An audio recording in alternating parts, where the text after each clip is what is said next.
अस्सलाम वालेकुम एवरीवन, क्या हाल चाल है। हमारा टेंस का ये आज दूसरा लेक्चर है। पिछले लेक्चर में हमने प्रेजेंट इंडेफिनिट के बारे में पढ़ा था। अगर आपने देखा है वो लेक्चर तो अच्छी बात है, नहीं देखा तो उसको एक बार देख लीजिएगा। आज हमारा ये जो लेक्चर है इसमें हम प्रेजेंट कॉन्टीन्यूस के बारे में पढ़ेंगे।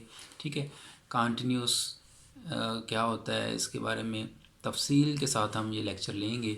लेकिन उससे पहले रिक्वेस्ट ये है कि अगर आपने चैनल को अभी सब्सक्राइब नहीं किया तो ये आप चैनल अभी सब्सक्राइब कर दें। ठीक है, और अगर कर रखा है आप लोगों ने ऑलरेडी सब्सक्राइब तो बहुत शुक्रिया।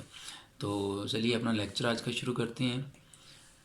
प्रेजेंट कॉन्टीन्यूस की अगर बात की जाए, इसकी पहचान की कि हमें किस तरह से पता चलता है कि ये जो फ़िक्रा उर्दू का आपके सामने लिखा हुआ है इसको हमने कॉन्टीन्यूस में बनाना है। तो आपने ये याद रखना होता है कि जब भी आपका कोई सेंटेंस कॉन्टीन्यूटी का सेंस दे, कॉन्टीन्यूटी का सेंस का मतलब ये होता है कि अगर आपको लगे कि इसमें अभी जो काम जिसके बारे में वो बता रहा है वो भी मुकम्मल नहीं हुआ। ठीक है, जिस वक्त स्पीकर आपसे बात कर रहा है, जिस काम के बारे में वो आपसे बात कर रहा है, अगर वो अभी मुकम्मल नहीं हुआ तो वो लाजमी कॉन्टीन्यूस में बोला जाएगा। ठीक है, और अगर इसके उर्दू फ़िक्रे की पहचान की बात की जाए तो इसके उर्दू फ़िक्रे के आखिर पर हमेशा रहा है, रही है, रहे हैं या फिर रहा हूँ, इस तरह के अल्फाज आते हैं तो हमें फ़ौरन पता चल जाता है कि ये हमारा जो फ़िक्रा है ये हमारा फ़िक्रा कॉन्टीन्यूस का है। आपके सामने चंद एग्जांपल्स के तौर पर मैंने सेंटेंस लिखे हुए हैं। अगर इनके अख्ताम की बात की जाए तो आपको नज़र आएगा कि इनके आखिर पे रही है, रहे हैं, रहा है, रहा है और इधर भी रहा है। ठीक है, यानी ये जो फ़िक्रे हैं इनके आखिर पे आपको ये जो पहचान आपको बताई गई है, ये पहचान इन फ़िक्रों के आखिर पे मौजूद है इधर। ठीक है, हर फ़िक्रे के आखिर पे वही पहचान हमें मिल रही है। तो ऐसे फ़िक्रात जिनके आखिर पर ये आपके अल्फाज आते हों, रहा, रही, रहे, रहा हूँ, ठीक है, वो आपका प्रेजेंट कॉन्टीन्यूस का फ़िक्रा होता है। अब इसको समझने से पहले आपको पहले ये समझना है कि कोई भी जब टेंस सीखते हैं हम तो सबसे पहले हमने ये सीखना होता है कि उसमें जो सेंटेंसेस होते हैं वो कितनी तरह के होते हैं। ठीक है, तो आपके सामने लिखा हुआ है 5 टाइप्स ऑफ सेंटेंसेस। तो पहला जो सेंटेंस है, पहली जो टाइप है वो है पॉजिटिव या फिर इसको हम एफर्मेटिव भी कहते हैं। अब ये पॉजिटिव या एफर्मेटिव ये होता है कि इसमें कुछ ना कुछ जो स्पीकर होता है, जो बोलने वाला होता है, वो अपनी एक्टिविटी के बारे में हमें बताता है। इस फ़िक्रे में हमें इंफॉर्मेशन दी जाती है। ठीक है, और याद रखना है आपने कि इस सेंटेंस में जो पॉजिटिव सेंटेंस होता है इसमें लफ्ज़ नॉट कभी भी नहीं मौजूद होता। ठीक है, अगर उर्दू की बात की जाए तो नहीं कभी भी मौजूद नहीं होता इस पॉजिटिव या एफर्मेटिव जो सेंटेंस है इसमें। अगर किसी उर्दू के फ़िक्रे में आपको लफ्ज़ नहीं नज़र आए तो समझ लीजिएगा कि ये पॉजिटिव सेंटेंस नहीं है। ठीक है, अच्छा, अब अगर नेगेटिव की बात की जाए तो नेगेटिव में क्या होता है, नेगेटिव में किसी काम के ना होने, ना करने के बारे में बताया जा रहा होता है। और उर्दू फ़िक्रे में आपको लफ्ज़ नहीं जो होता है ये लाजमी देखने में मिलता है। इंटेरोगेटिव की बात की जाए तो इसमें थोड़ा फ़र्क है। ये जो हमारे पहले दो सेंटेंस की टाइप्स हमने पढ़ी हैं, पॉजिटिव और नेगेटिव, इसमें कुछ बताया जा रहा होता है। लेकिन इंटेरोगेटिव की अगर बात करें तो इसमें कुछ पूछा गया होता है। ठीक है, पूछा गया होता है, सवालिया फ़िक्रा होता है, आखिर पे सवालिया निशान होता है। WH क्वेश्चंस भी सवालिया फ़िक्रा ही होता है। इसको हम डबल इंटेरोगेटिव भी बोल लेते हैं। इसमें क्या होता है कि हमारे पास जो WH वर्ड्स होते हैं, मसलन हु हो गया, हुम हो गया, ठीक है, वेयर हो गया या वाई हो गया, ठीक है, हाउ हो गया, इस तरह के जो अल्फाज होते हैं ये आ जाते हैं इस आपके फ़िक्रे में। तो इसलिए हम इन्हें कहते हैं WH क्वेश्चंस। मज़ीद डिटेल आगे हम पढ़ेंगे इसकी। इंटेरोगेटिव नेगेटिव क्वेश्चंस, इसमें क्या होता है कि इसमें कुछ पूछा भी गया होता है और साथ लफ्ज़ नहीं भी मौजूद होता है। अगर मैं फ़र्क की बात करूं इंटेरोगेटिव और इंटेरोगेटिव नेगेटिव की, तो इसमें नंबर 3 में सिर्फ पूछा गया होता है और नंबर 5 पे जो आपके सामने टाइप लिखी है इसमें पूछा भी गया होता है लेकिन साथ लफ्ज़ नहीं भी मौजूद होता है। अगर 2 और 5 का कंपैरिजन किया जाए तो नंबर 2 पे जो आपके सामने टाइप है उसमें क्या होता है, कुछ बताया गया होता है और लफ्ज़ नहीं साथ होता है। तो नंबर 5 में कुछ पूछा गया होता है और साथ लफ्ज़ नहीं मौजूद होता है। तो ये हमारी 5 टाइप्स हैं सेंटेंसेस को, इनको आपने अच्छी तरह से ज़हन में रख लेना है। इसके बाद आप चूँकि ये टाइप्स हमारे अब पढ़ चुकी हैं तो ये आपके सामने चंद जो नीचे सेंटेंसेस लिखे हुए हैं, आप लोगों ने क्या करना है, आप लोग वीडियो पॉज करें, ठीक है, और आप कोशिश करें कि ये जो सेंटेंसेस हैं इनको आप आइडेंटिफाई कर पाएँ। ये तो हमने कर लिया है, सब के आखिर पे रहा, रही, रहे, आ रहा है तो कॉन्टीन्यूस का है, लेकिन कॉन्टीन्यूस की कौन सी टाइप है, ठीक है, नेगेटिव है, पॉजिटिव है, इंटेरोगेटिव है, WH है, क्या है, ठीक है। तो ये आपने सबसे पहले चेक करना है। तो मैं पहला सेंटेंस अगर पढ़ता हूँ तो लिखा है बूंदा बांदी हो रही है। इसमें कुछ बताया है उसने या कुछ पूछा है? तो डेफिनेटली आप कहेंगे नहीं, इसमें तो बताया जा रहा है कि बूंदा बांदी हो रही है, ठीक है, बताया गया है। बताया गया है तो मतलब ये इंटेरोगेटिव नहीं हो सकता, WH क्वेश्चन नहीं हो सकता और इंटेरोगेटिव नेगेटिव भी नहीं हो सकता। ये होगा या तो आपका पॉजिटिव सेंटेंस या फिर होगा आपका नेगेटिव सेंटेंस। अब मैं चेक करूँगा कि अगर इसमें लफ्ज़ नहीं मौजूद है तो फिर ये नेगेटिव हो जाएगा, और अगर नहीं लफ्ज़ मौजूद नहीं है तो फिर ये नेगेटिव नहीं होगा, पॉजिटिव हो जाएगा। तो जी हाँ, इस फिक्रे में नहीं लफ्ज़ मौजूद नहीं है तो ये हमारा सेंटेंस है आपका पॉजिटिव, ठीक है। अब दूसरा सेंटेंस है जी, हम किताबें नहीं छाप रहे हैं। सबसे पहले तो जी रहे हैं कॉन्टीन्यूस का है, कॉन्टीन्यूस की कौन सी टाइप है, कुछ इसमें बताया गया है या पूछा गया है। तो हम किताबें नहीं छाप रहे हैं, बताया जा रहा है कि हम ये काम नहीं कर रहे, ठीक है। अब बताया गया है तो अगेन या तो पॉजिटिव में होगा या फिर ये नेगेटिव सेंटेंस होगा। अब चेक करना है क्या इसमें नहीं मौजूद है, तो बिल्कुल इसमें हमारे पास लफ्ज़ नहीं मौजूद है, नहीं मौजूद है तो हमारा ये सेंटेंस नेगेटिव होगा। तीसरे सेंटेंस की अगर बात करूं मैं तो लिखा है जी दरवाज़ा कौन खटका रहा है, दस्तक कौन दे रहा है, ठीक है। अब इसमें आप चेक करो कि क्या कुछ पूछा गया है या बताया गया है। जी वो पूछ रहा है कि कौन है जो दरवाजे पे दस्तक दे रहा है, पूछ रहा है, तो इसका मतलब ना तो ये आपका पॉजिटिव सेंटेंस होगा और ना ही ये आपका नेगेटिव सेंटेंस होगा। ये इन 3 टाइप्स में से अब कोई एक हो सकता है, ठीक है। तो मैं चेक कर लूँगा कि कौन सी टाइप बन रही है, क्या इसमें कोई WH वर्ड आया है या नहीं। WH वर्ड मतलब आपके सामने लिखे हुए हैं हु, हुम, वेयर, वाई, हाउ, ठीक है। व्हेन भी होता है, व्हेन भी मैं लिख देता हूँ। अब क्या करेंगे आप, सबसे पहले तो WH वर्ड हम चेक कर लेंगे। तो हु का मैंने क्या होता है, कौन, हुम कौन या किस पर या किसे, वेयर मैनी कहाँ या किधर, और वाई का मैनी होता है क्यों, हाउ का मैनी होता है कैसे, और वेयर का मैनी होता है जी क्या होता है, वेयर का मैनी कहाँ, ठीक है, वेयर कहाँ। अब आप चेक कर लें कि इन अल्फाज की जो मायनी है उनमें से कोई एक इधर लिखा है या नहीं लिखा। अगर लिखा है तो ये आपका WH क्वेश्चन हो जाएगा। तो इधर लिखा हुआ है सेंटेंस में कौन। अब कौन लिखा है तो इसका मतलब ये है कि यहाँ पे जो हु लिखा हुआ था इसका मैनी कौन दे रहा है इधर। तो इसका मतलब ये आपका सेंटेंस क्या है, ये आपका जो सेंटेंस है ये आपका WH सेंटेंस हो जाएगा, ठीक है। ये हमारा सेंटेंस कौन सा है जी, WH है। ये हमारा पॉजिटिव हो गया, ये हमारा नेगेटिव था। क्या बच्चा सो रहा है, इसमें अगेन वो पूछ रहा है ना, कुछ बता नहीं रहा, पूछ रहा है, तो इसका मतलब इंटेरोगेटिव हो सकता है, WH क्वेश्चन हो सकता है या इंटेरोगेटिव नेगेटिव हो सकता है। चेक कर लेते हैं, क्या बच्चा सो रहा है। अच्छा यहाँ पे एक और लफ्ज़ भी आएगा, वो तो मैं भूल ही गया लिखना, अब लिख देता हूँ। वो क्या है जी, वट। हाँ जी, तो क्या ऐसा कोई लफ्ज़ यहाँ पे है इस फिक्रे में कि जिसकी इंग्लिश इधर लिखी हुई हो। तो जी बिल्कुल लिखी हुई है। वाट की मैनी अगर देखे जाएं तो वो होते हैं क्या। अब यहाँ पे ये इसका मतलब WH क्वेश्चन हो सकता है, लेकिन ये जो क्या है ना, क्या की अगर बात करें तो क्या की अगर आपके फ़िक्रे में क्या कहीं आ जाए तो आपने थोड़ा और कॉन्शियस हो जाना है और ज़रा जाग जाना है, अटेंटिव हो जाना है। वो इसलिए कि क्या को लेके हमारे पास दो तरह के फॉर्मेट्स बनते हैं।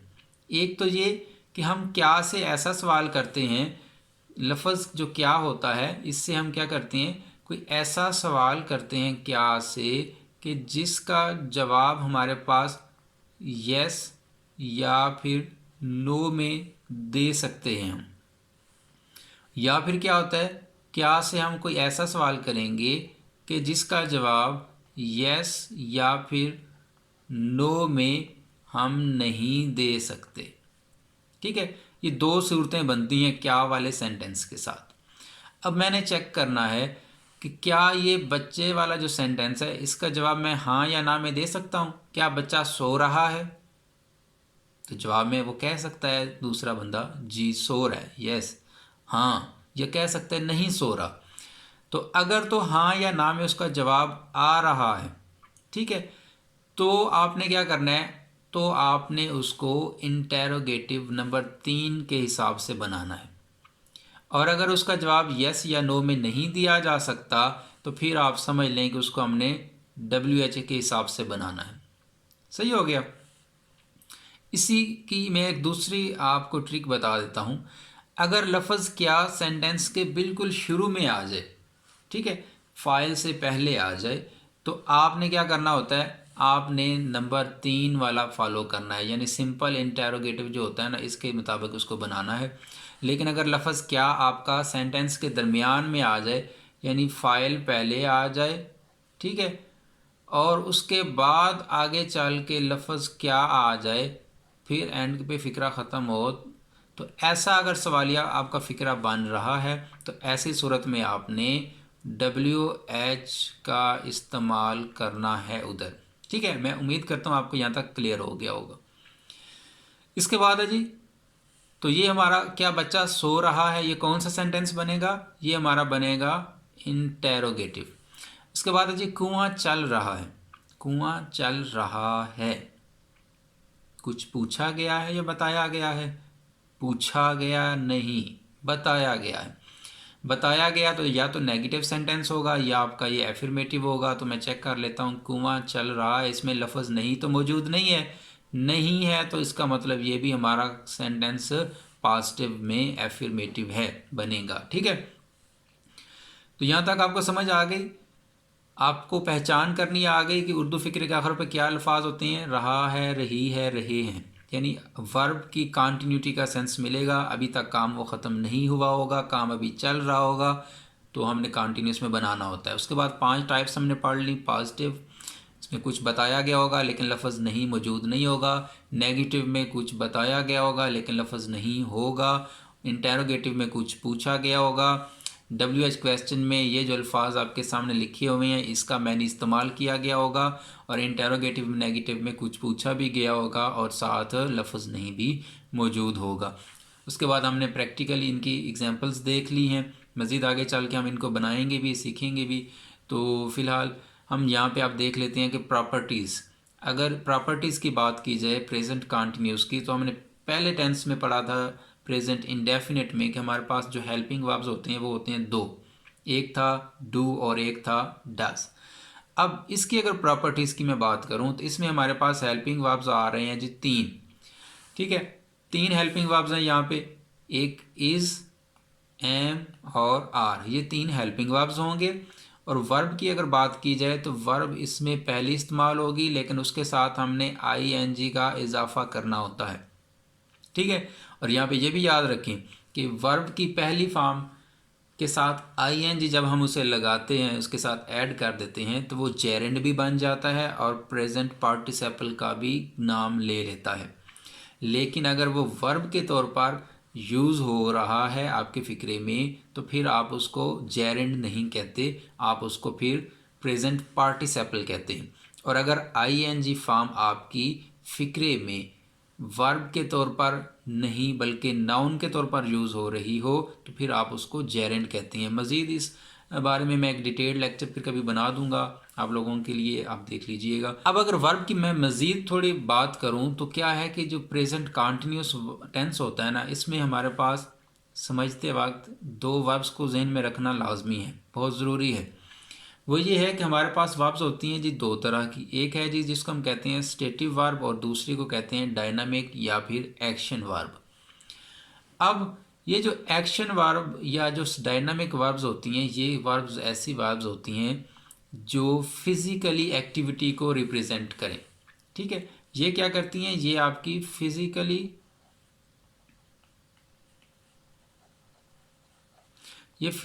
एक्टिविटी को रिप्रेजेंट करती हैं आपकी। ठीक है, ये डायनामिक वर्ब्स या एक्शन वर्ब्स जो होती हैं। लेकिन स्टेटिव वर्ब्स जो होती हैं ये हमें बस एक तरह की इंफॉर्मेशन देती हैं। क्या देती हैं जी, इंफॉर्मेशन।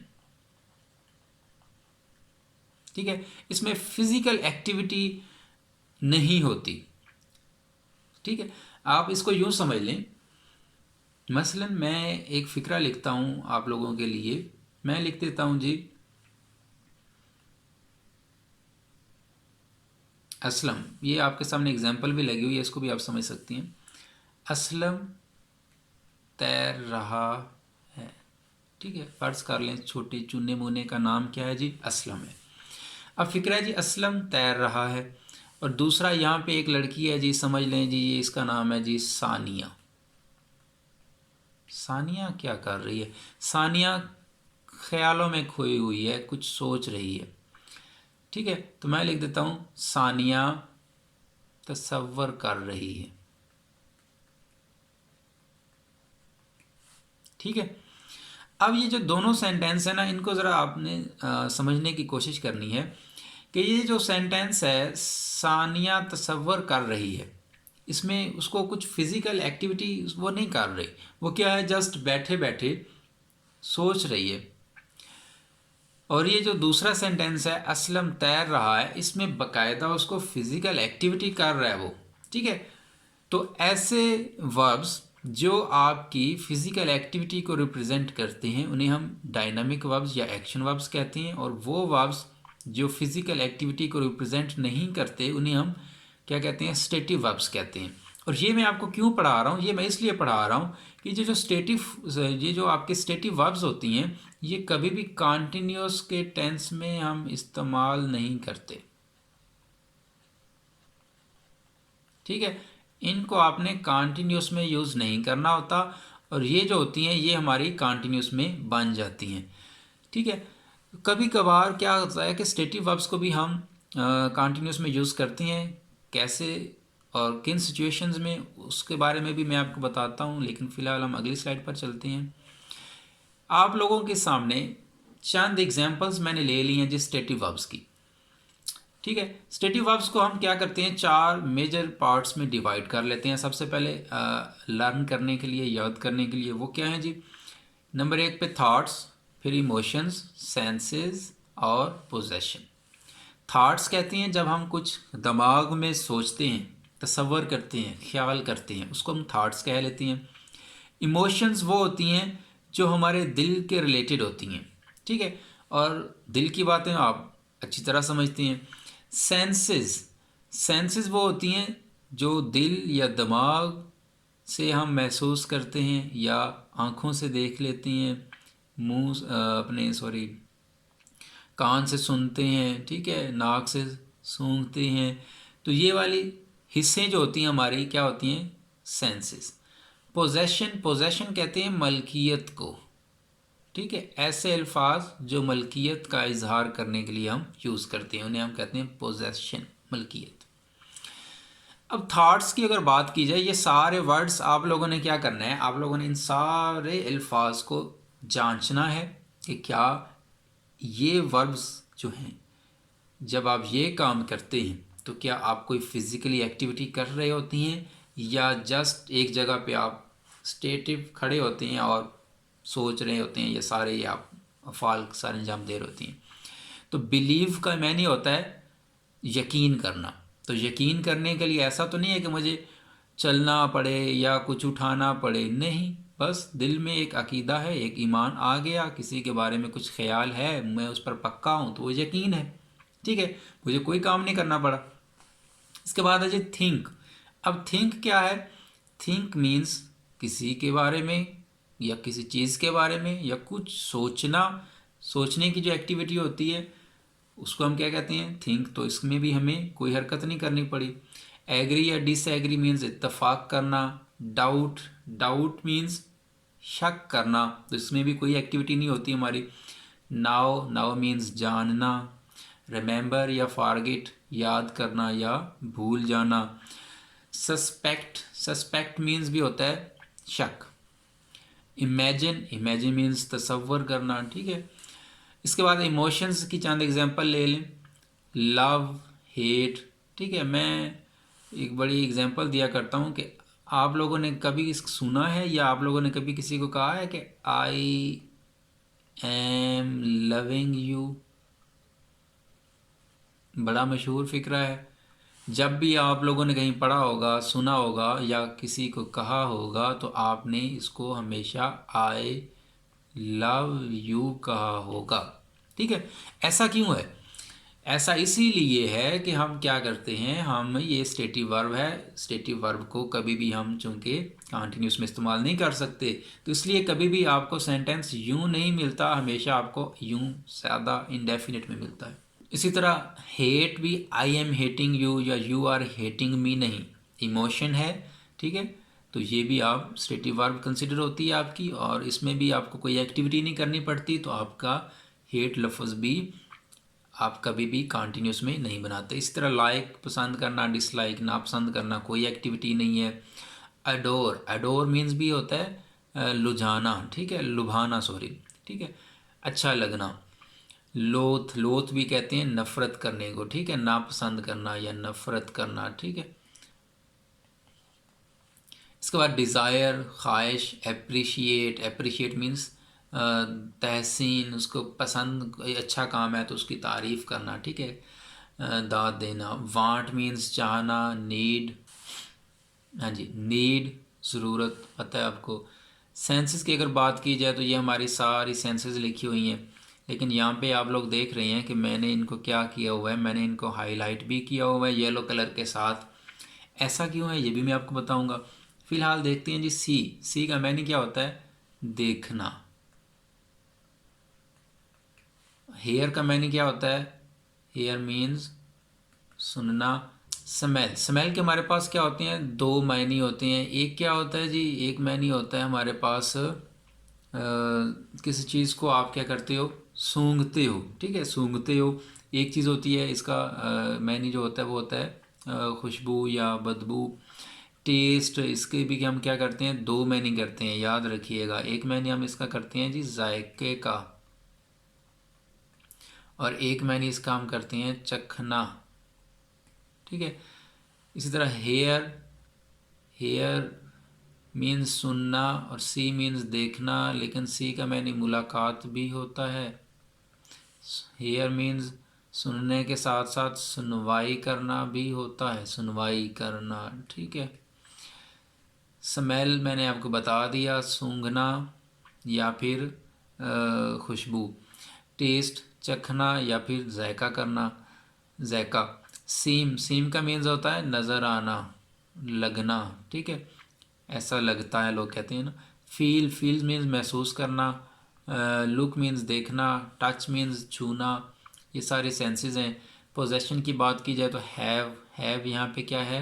हैव आपका यहाँ पे मैंने दे रहा है जी रखने का, रखना या मालिक होना आप कह सकते हैं। ठीक है, मेरे पास दो बल्ले हैं। ठीक है, I have a pen, I have a torch. ठीक है, तो इस तरह मलकियत के मानी में यूज़ करते हैं हम हैव को। ओन, ओन भी मलकियत की मानी में यूज़ होता है। ये सारे अल्फाज आपके क्या होते हैं? एक तरह की मलकियत रिप्रेजेंट करते हैं, इनके मानी आपको आते होंगे आप लोग। इसी तरह से ये सारे अल्फाज आपके क्या हैं? ये आपके पोजेशन को ही शो करते हैं। पोजेस मीन्स मालिक होना, कंटेन मीन्स मुश्तमिल होना, बिलोंग मीन्स ताल्लुक़ होना, वांट मीन्स जो भी है। ठीक है, आपको सारा पता है। अब ये जो अल्फाज हैं ना आपके सामने जो सारे ये टेबल में लिखे हुए हैं, इनका क्या मसला है जी? इनका मसला ये है कि इनको हम कभी भी कंटिन्यूस में यूज़ नहीं कर सकते। ये स्टेटिव वर्ब्स कहलाती हैं। वैसे तो बहुत सारी हैं, चंद मैंने आपके सामने एग्जांपल के तौर पर रखी हैं। आपने क्या करना है, इनको रट्टे लगाने की कोशिश नहीं है करनी। आपने क्या करना है, कंसेप्ट समझ लेना है कि हर वो वर्ब जो हम फिज़िकली करते हैं उनको आपने कंटिन्यूस में बना सकते हैं, बना लेना है। लेकिन वो वर्ब्स जो आप महसूस करते हैं, जो आप देखते हैं, सुनते हैं, ठीक है, इस तरह की जो वर्ब्स आपके सामने मैंने लिखी हैं, इनको आपने क्या करना है, कभी भी कंटिन्यूस में नहीं बनाना होता। अब मैं बात करता हूँ कि ये जो मैंने अल्फाज हाईलाइट कर रखे हैं, ये हाईलाइट क्यों कर रखे हैं जी? हाईलाइट ये इसलिए कर रखे हैं कि ये जो आपके सामने 5 वर्ब्स हैं, इनको आप कंटिन्यूस में बना भी सकते हैं। ऐसा क्यों है? अब ऐसा इसलिए है कि सी का मैनी जब आप देखना करेंगे तो कंटिन्यूस में नहीं बनेगा, लेकिन अगर सी का एक्चुअल मैनी हम ना लें, सी का कोई और मैनी हम लेंगे जब, और मैंने ये क्या देता है, मुलाकात का, तो ऐसी सूरत में आप इसको कंटिन्यूस में बना सकते हैं। हेयर मीन्स होता है, एक्चुअल मीन्स इसका सुनना, लेकिन अगर सुनवाई के तौर पर आप यूज़ कर रहे हो तो आप इसको कंटिन्यूस में बना सकते हो। इसी तरह स्मेल, स्मेल अगर आप यूज़ कर रहे हो खुशबू या बदबू के सेंस में, तो आप इसको कंटिन्यूस में यूज़ नहीं करेंगे। लेकिन अगर आप इसको सूंघने के सेंस में यूज़ करते हैं, ठीक है, तो फिर आप इसको कंटिन्यूस में यूज़ कर सकते हैं। टेस्ट, टेस्ट का एक्चुअल मैनी होता है जायका, ठीक है, लेकिन अगर आप इसको चखने के मैनी में यूज़ करेंगे तो फिर आप कंटिन्यूस में यूज़ कर सकते हो। आपने ये चीज़ें याद रखनी है, ठीक है, जो मैं आपको बता रहा हूँ कि अगर ये जायका के तौर पर यूज़ कर रहे हो, मैनी ले रहा है, मैनी दे रहा है आपका, तो फिर आपने इसको कंटिन्यूस में यूज़ नहीं करना। लेकिन अगर ये चखने के सेंस में यूज़ हो रहा है तो आप इसको कंटिन्यूस में बना सकते हैं। ये बाकी हैं इनके बारे में तो आप क्लियर हो जाएं, ठीक है, ये कभी भी आपकी कंटिन्यूस में यूज़ नहीं होती। हैव, हैव एक मैंने जो इसका एक्चुअल होता है वो होता है रखना, लेकिन हैव का एक मैंने हम और भी लेते हैं जिसको हम कह लेते हैं जी, इसको हम ईट या ड्रिंक के मैनी में भी यूज़ कर लेते हैं। इसको हम कभी कभी स्पेंड टाइम के मैनी में भी यूज़ करते हैं, ठीक है। जब ये ईट, ड्रिंक या स्पेंडिंग टाइम के मैनी में सेंस में आप इस्तेमाल करेंगे तो फिर आपने क्या करना है, आपने फिर इसको कंटिन्यूस में अगर बनाना है तो आप बना सकते हैं, कोई पाबंदी नहीं, ठीक है। लेकिन अगर रखने, मालिक होने, मलकियत के सेंस में आप यूज़ कर रहे हो तो इसको कभी भी कंटिन्यूस में नहीं बनाना। मज़ीद आप एग्जांपल्स अगर लेना चाहें तो मैं आपके लिए चंद एग्जांपल्स भी लिख देता हूँ, ठीक है, ताकि आपको मज़ीद क्लियर हो जाए। पहले मैं ये रेस कर लूँ। मसलन जी मैं फ़िक्रा लिखता हूँ, एग्जांपल्स आप देख लें, चंद एग्जांपल्स मैं आप लोगों के सामने लिख देता हूँ। आई हैव अ कार। दूसरा फ़िक्रा है हमारे पास, सलमा हैज़ अ डॉल। अब ये जो दोनों फ़िक्रे मैंने आपके सामने लिखी हैं, इनमें यहाँ पे हैव है, यहाँ पे हैज़ है। हैव इसलिए चूँकि पीछे आई है, और हैज़ जो होता है ये सिंगुलर सब्जेक्ट्स के साथ आता है। सलमा हैज़ अ डॉल, ये जो सेंटेंस है इसमें जो हैज़ में नहीं है ना, ये दे रहा है कि सलमा के पास एक गुड़िया है, यानी सलमा एक गुड़िया की मालिक है। और आई हैव अ कार, इसका मैंने ये है कि मेरे पास एक कार है, यानी मैं एक कार का मालिक हूँ। यानी यहाँ पे ये मलकियत का मैंने दे रहा है, ठीक है। तो आप इसको यूँ नहीं लिख सकते थे I am having a car, या आप यूँ नहीं लिख सकते Salma is having a doll, इस तरह आप नहीं लिख सकते। लेकिन आप इनको I am having a car या Salma is having a doll इस तरह इसको नहीं बना सकते, क्योंकि मलकियत के सेंस में आपने हैज़ और हैव को इस्तेमाल करना होता है। लेकिन अगर आप इनको इन मलकियत के मायने के अलावा खाने पीने या टाइम खर्च करने के सेंस में इस्तेमाल करेंगे तो फिर आप हैव को कंटिन्यूस में यूज़ कर सकते हैं। मसलन आप लिख सकते हैं सेंटेंस इस तरह से भी, मैं आपके सामने एक सेंटेंस लिख देता हूँ ताकि आपको क्लियर हो जाएगा मज़ीद। I am having my, sorry spelling गलत हो गया, हाँ जी, I am having my lunch, ठीक है। They are having good time. अब ये जो सेंटेंसेस हैं इनमें यहाँ पे आपका लफ्ज़ हैव जो है ना, यहाँ पे ये यूज़ ठीक हुआ है। क्यों? क्योंकि यहाँ पे ये मलकियत का मैं नहीं दे रहा, यहाँ पे ये मैं नहीं दे रहा है। ये जो आपके सामने पहला सेंटेंस है, आई एम हैविंग माई लंच, यहाँ पे हैविंग मतलब ईट, ठीक है, कि मैं अपना लंच खा रहा हूँ। और जो अगर दूसरा सेंटेंस है इसमें देखें तो यहाँ पे भी वो मलकियत का सेंस नहीं दे रहा है। यहाँ पे हैविंग से मुराद है कि टाइम जो है ना उनका अच्छा चल रहा है, ठीक है, वो अब एक दूसरे के साथ टाइम इंजॉय कर रहे हैं, अच्छा टाइम स्पेंड कर रहे हैं, ठीक है। तो इस तरह के सेंस में आप हैव को कंटिन्यूस में यूज़ कर सकते हैं, ठीक है, जब ये खाने पीने या टाइम खर्च करने का मैनी देगा। सी की अगर एग्जांपल ली जाए तो मैं अगर लिखूँ शी इज़, तो ये फ़िक्रा गलत है। क्यों? क्योंकि सीइंग यहाँ पे मुराद ले रहा है आपका देखना के मैनी ले रहा है, और देखना के मैनी में आप कंटिन्यूस में यूज़ नहीं करते, ठीक है। लेकिन अगर आप सीइंग से मुराद मुलाकात भी तो लेते हैं ना, अगर मैं इसका मैनी मुलाकात के तौर पर ले रहा हूँ तो फिर मैं लिख सकता हूँ today they are seeing a doctor, मतलब ये कि वो डॉक्टर से आज मुलाकात करने वाले हैं, आज मुलाकात करने जा रहे हैं, ठीक है। तो दे आर सी नहीं लिखना, seeing, today they are seeing a doctor. यहाँ पे सीइंग मुराद देखना नहीं, यहाँ पे सीइंग से मुराद आप मुलाकात का ले रहे हैं, ठीक है। विजिटिंग अ डॉक्टर अगर आप लिखते हैं तो वो भी ठीक है, वो भी गलत नहीं है, लेकिन आप इसको इस तरह से भी लिख सकते हैं। इस तरह से ये बाकी एग्जांपल्स भी हैं, ठीक है। टेस्ट की भी ले लें। टेस्ट का एक्चुअल मैनी होता है क्या? जायका। टी इज़ फंटेस्टिक नहीं लिख रहा, मैं लिख रहा हूँ G T taste good when it is taken. अब टी टेस्ट्स गुड, ये हमारा एक सेंटेंस है। अगर इसको लिखा होता टी इज़ टेस्टिंग गुड, चाय अच्छी जायका दे रही है। उर्दू में आप बेशक हम इस तरह से बोलते हैं, लेकिन जब इसकी इंग्लिश हम बनाएंगे तो जायका दे रही है, चाय अच्छा जायका दे रही है। उर्दू में आप भले बोल लेते हैं, लेकिन इसकी इंग्लिश जब आपने बनानी है तो जायका की इंग्लिश आपने बनाते वक्त याद रखना है कि टेस्ट कंटिन्यूस में यूज़ नहीं होगा। इसको आप किस में बनाएंगे? इसको आप इंडेफिनिट में बना देंगे। लेकिन अगर टेस्ट आप चखना मुराद ले रहे हैं तो फिर आप इसको कंटिन्यूस में बना सकते हैं। मसलन जायका मुराद होगा तो इंडेफिनिट में बनेगा, और अगर चखना मुराद होगा तो कंटिन्यूस में बनेगा, ठीक है, याद रखिएगा। इसके बाद है जी सेंटेंस स्ट्रक्चर। हमने ये पढ़ लिया है कि प्रेजेंट कंटिन्यूस में हमारे पास helping verbs is am are होते हैं, और इसमें हम पहली फॉर्म के साथ I N G present participle की सूरत में यूज़ करते हैं। अब हमने पढ़ना है कि हमने अल्फाज को तरतीब किस तरह से देनी है। तो अगर आपका सेंटेंस है पॉजिटिव सेंटेंस है अगर आपका, तो आप क्या करोगे? सबसे पहले सब्जेक्ट लिखोगे, फिर हेल्पिंग वर्ब। हेल्पिंग वर्ब कुछ भी आ सकता है, इज़ एम आर कुछ भी हो सकता है,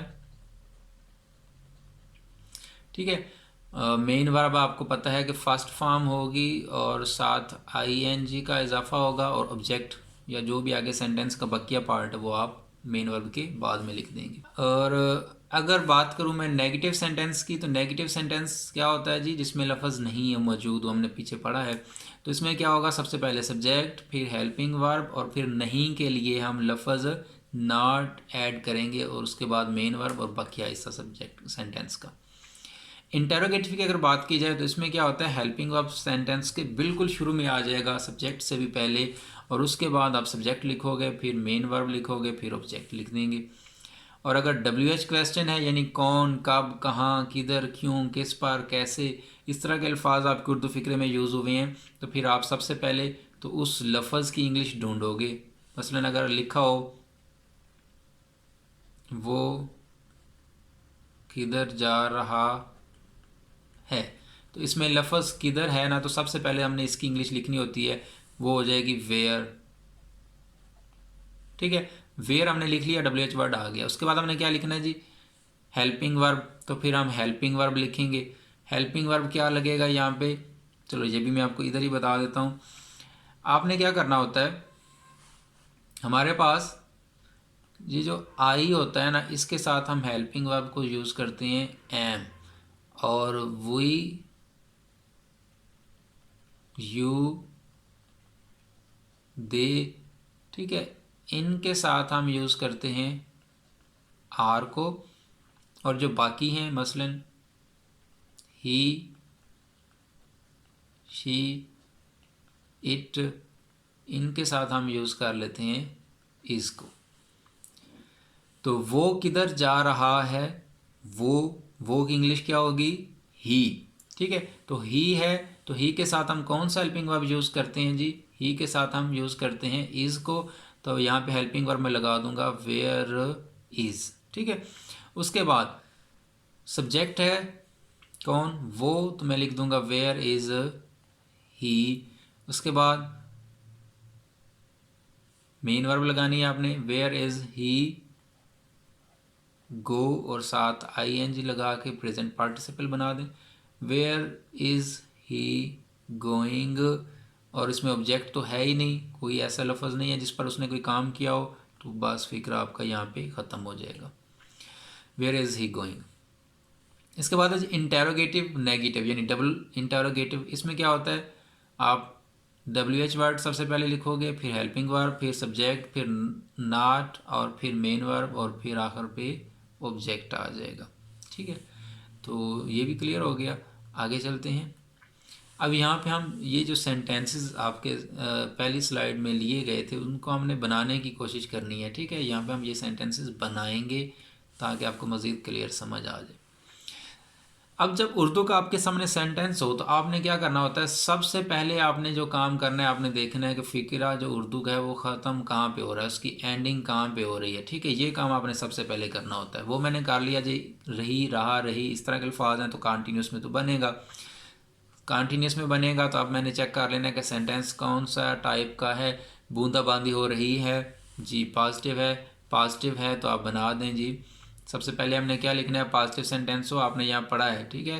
पॉजिटिव सेंटेंस में आप क्या करते हो, सबसे पहले सब्जेक्ट लिखते हो, फिर हेल्पिंग वर्ब, फिर मेन वर्ब, फिर ऑब्जेक्ट, ठीक है। तो पॉजिटिव सेंटेंस है, बूंदाबांदी हो रही है, तो आप लिख दें जी इट, सब्जेक्ट आ गया, उसके बाद हेल्पिंग वर्ब आ गया, उसके बाद वर्ब आ जाएगी ड्रिजलिंग, इट इज़ ड्रिजलिंग। याद रखिएगा, बूंदाबांदी हो रही है एक इम्पोर्टेंट सेंटेंस है, अक्सर पेपर में आ जाता है, ख़ासतौर पर मैट्रिक वाले बच्चे याद रखें, इट इज़ ड्रिजलिंग। हम किताबें नहीं छाप रहे हैं, हाँ जी, कुछ बताया गया है लेकिन लफ्ज़ नहीं मौजूद है, तो नेगेटिव सेंटेंस है आपका। तो सबसे पहले आपने क्या करना है, नेगेटिव सेंटेंस हो तो हम सब्जेक्ट लिखते हैं, ठीक है। सब्जेक्ट लिखते हैं, उसके बाद हम क्या करेंगे, हेल्पिंग वर्ब लिखेंगे, फिर नॉट लगाएंगे, फिर मेन वर्ब लगाएंगे। ये सारा आपने इधर पढ़ लिया है, इसको आप याद कर लीजिएगा। तो हम किताबें नहीं छाप रहे हैं, तो सब्जेक्ट हमारे पास है जी, हमारे पास हम, तो सबसे पहले सब्जेक्ट की इंग्लिश क्या होगी, हम की वी। उसके बाद हेल्पिंग वर्ब आपने लगाना है, वी के साथ लगता है आर, ठीक है, वी आर, और आर के बाद आपने क्या लगाना होता है, नॉट, ठीक है। हेल्पिंग वर्ब के बाद आप नॉट लगाते हो, ठीक है। तो वी आर नॉट। उसके बाद हमने मेन वर्ब लगानी है, तो क्या नहीं करते जी, छापते नहीं है, तो वी आर नॉट प्रिंट, साथ ING लग जाएगा, वी आर नॉट प्रिंटिंग क्या, बुक्स। दरवाज़ा कौन खटखटा, दरवाज़ा, इसके बाद है जी, दरवाज़ा कौन खटका रहा है, दस्तक कौन दे रहा है, ठीक है। ये हमारा सेंटेंस है, इसमें आप लफ्ज़ देखें कौन भी मौजूद है। तो सबसे पहले हम कौन की इंग्लिश लिखेंगे, कौन की इंग्लिश होती है हु। अब हु के बाद हमने लिखना है जी हेल्पिंग वर्ब को, हेल्पिंग वर्ब यहाँ पे लगेगा इज़, क्योंकि रहा है मतलब किसी एक वाहिद बंदे की बात हो रही है, तो वाहिद के लिए तो हम यूज़ करते हैं ना इज़। तो हु इज़, उसके बाद हेल्पिंग वर्ब के बाद हमने मेन वर्ब लगानी है, मेन वर्ब है यहाँ पे खटकाना, तो खटकाने की इंग्लिश क्या होती है, हु इज़ नॉक, साथ इसके ING ऐड कर दें, हु इज़ नॉकिंग। और याद रखिएगा, नॉक वर्ब के बाद हमेशा अपने साथ प्रेपोजिशन एट लाजमी लेता है। Who is knocking at the door, door यहाँ पे क्या आ जाएगा, आखिर पे आ जाएगा आखिर पे क्या आ जाएगा, डोर आ जाएगा।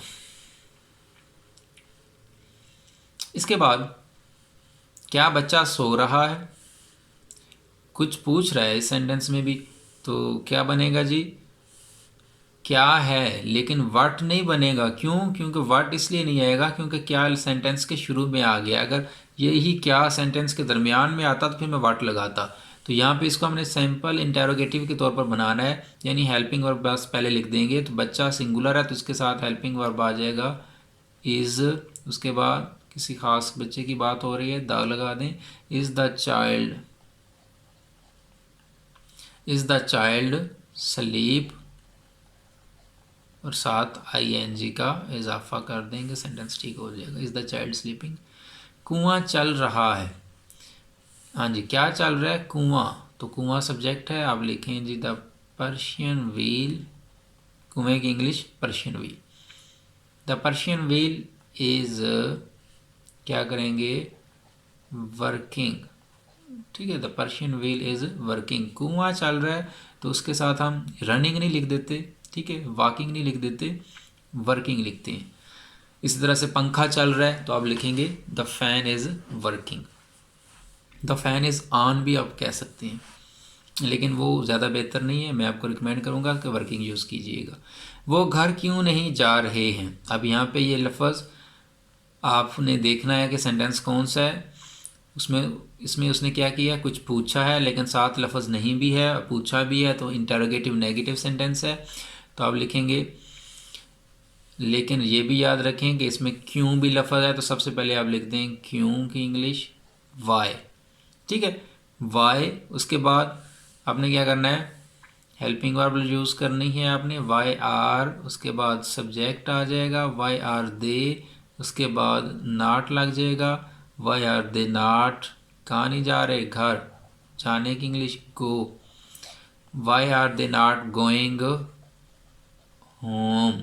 ठीक है, आपका ये सेंटेंस सही हो जाएगा इस तरह से। तो जी मेरे प्यारे लर्नर्स, मैं उम्मीद करता हूँ आज के सेंटेंस में आपने सीख लिया होगा अच्छी तरह से कि प्रेजेंट कंटिन्यूस क्या होता है, इसको हम किस तरह से बनाते हैं, स्टेटिव और डायनामिक वर्ब्स क्या होती हैं, positive, interrogative, negative, WH questions, ये सारे टाइप्स जो सेंटेंसेस हैं इनको भी आपने अच्छी तरह से पहचान लिया होगा।